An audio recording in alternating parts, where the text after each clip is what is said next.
At ang karunungan pong ito ay para po mapatigil ang malakas na ulan at hangin. Sa pamamagitan po ng paggamit ng karunungan na ito ay maiiwasan po ninyo ang malaking pinsala sa inyong ari-arian at sa inyong mga hanap buhay. Mayroon po akong ituturo sa inyong napaka simple pong pamamaraan upang mapagana po ito na hindi na po ginagamitan ng kahit na anong puder. Ganito po ang pamamaraan, mga kapatid. Dasalin lang po ito ng walang patlang sa loob po ng 49 days.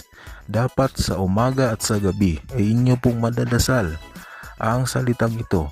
Unahan po ng 3 Ama Namin, 3 Aba Ginong Maria at 3 sumasampalataya. At pagkatapos ay isunod po ang orasyong ito. Dapat ay sisimulan po ninyo ito sa araw ng Biyernes hanggang sa aabot po kayo sa 49 days. Dapat ay walang patlang. Pag natapos po ninyo ang 49 days, sigurado po ako na mapapagana po ninyo ang karunungan pong ito, mga kapatid, kahit na hindi po kayo gumagamit ng kahit na anong puder. Sundin lang po ang pamamaraang yan, mga kapatid, upang mapagana po ninyo ito. Ito po pala ang mahiwagang salita na inyo pong babanggitin kapag malakas po ang ulan o hangin at nais po ninyong mapatigil ito. Ito po ay inyong babanggitin ng 3 ulit. Hudim huwag impasim, hudim huwag idirisum, hudim huwag idurumiam, hudim huwag invicisiam, Dios meos yoyos quintos, persecuares Domini Dios. Yan po ang mahiwagang salita, mga kapatid.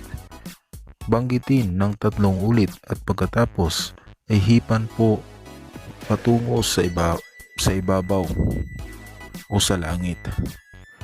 Ganyan po ang paggamit ng karunungan na ito, mga kapatid. Kapag inyo po itong napapagana, ay titigil po agad ang malakas na hangin o ulan. Kapag hindi naman tumigil, ay kulang pa po ang inyong espiritu. Dasal pa po sa loob ng 49 days at subukan po ulit. Sana po ay makatulong po sa inyo ito, mga kapatid. God bless sa inyong lahat.